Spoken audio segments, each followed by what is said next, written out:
Hey guys, আজকে আমি পরোটা বানাবো, সাথে থাকছে ডিম ভাজা আর কফি। প্রথমে আমি ডো বানিয়ে রাখছিলাম খুব সকালবেলা 9টার দিকে নাস্তা বানাতে গেলাম। একদিকে বানাচ্ছিলাম আর একদিকে ভাজার জন্য ফ্রাই প্যানটা চুলায় বসিয়ে দিলাম। পরোটা বানাতে বেশি একটা সময় লাগে না, যদিও তেরাবেকা হয়ে গেছে। ওকে ফাইন, সমস্যা নেই, ভুল ধরার মতো মানুষ নেই। তো এ পর্যায়ে আমি পরোটা দিয়ে দিলাম, উল্টায় নেব। আর দেখতেছিলাম যে একটু তেল লাগে, তেল দিলাম। আর খুচুনটা দিয়ে নাড়তেছিলাম, না এই খুচুন দিয়ে হবে না, তুমি বাদ নতুন একটা নিয়ে নিলাম। এটা দিয়ে বেশ ভালো হবে। তো বেশ ভালো করে নেড়ে চেড়ে উল্টায় পাল্টায় বাজতেছিলাম আর পুড়িয়ে ফেলতেছিলাম। সমস্যা নেই, সব কাজেই রান্না বাড়া কম বেশি আমি পোড়াইয়া ফেলাই। তো যাই হোক, এখানে আরেকটা বাজতেছিলাম। তো এটা হচ্ছে একটু চুলার হিটটা কমায় দিছিলাম, যেহেতু আগেরটা পুড়ে গেছে। তো কমায় দেওয়ার পর দেখতেছি যে না হইতেছে না ভালোভাবে। তো তখন হচ্ছে আমি আবার একটু বাড়াই দিলাম, বাড়াইতে যাই আবার পুরাই ফেলছি। ওকে ফাইন, সমস্যা নেই, আমিই খাবো। তো এদিকে হচ্ছে আমি দুধ নামাইতে ভুলে গেছিলাম ফ্রিজ থেকে। পরে হচ্ছে নামাতে গিয়ে দেখি বরফ হয়ে আছে, কি একটা কপাল।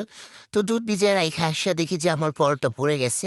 ওকে, যাই হোক, কি আর করার, পোড়া কপাল তো পুড়েই যাবে। এখানে হচ্ছে ডিম ভাজার জন্য পেঁয়াজ কুচি, ধনিয়া পাতা কুচি আর হচ্ছে কাঁচামরিচ কুচি নিয়ে নিলাম।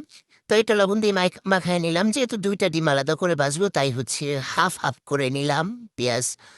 তো পেঁয়াজ হাফ আলাদা রেখে আলাদা হচ্ছে আমি মানে মিক্স করে নিচ্ছি ডিমের সাথে। হাত দিয়ে মিক্স করছি, যেহেতু হাতে লাগাইয়া ফেলছিলাম। সমস্যা নাই, আমার হাত পরিষ্কার আছে। তো এরপরে হচ্ছে ডিম ভাজার জন্য কড়াইতে তেল দিয়ে দিলাম। আর তেলের মধ্যে এখন ডিমটা ছেড়ে দেবো।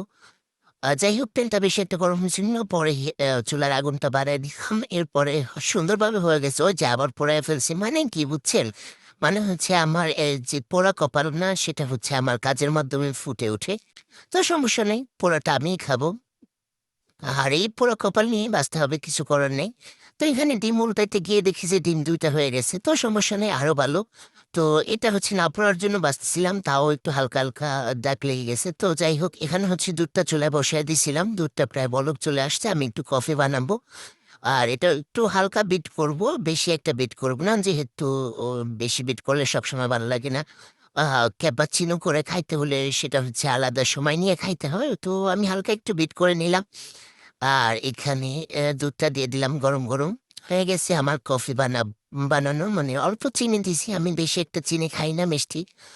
তো যাই হোক, এখানে পরোটা আর ডিম রেডি, সাথে কফি। আমি আবার চা কফি খেলে একটু মুড়িও খাই।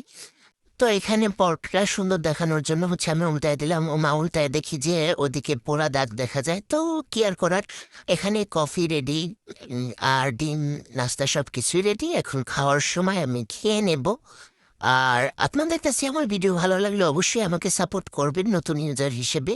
আপনাদের সাপোর্টটা এই সময় খুব বেশি প্রয়োজন। তো এ তো খেয়ে নিচ্ছি, আজকের জন্য আল্লাহ হাফেজ।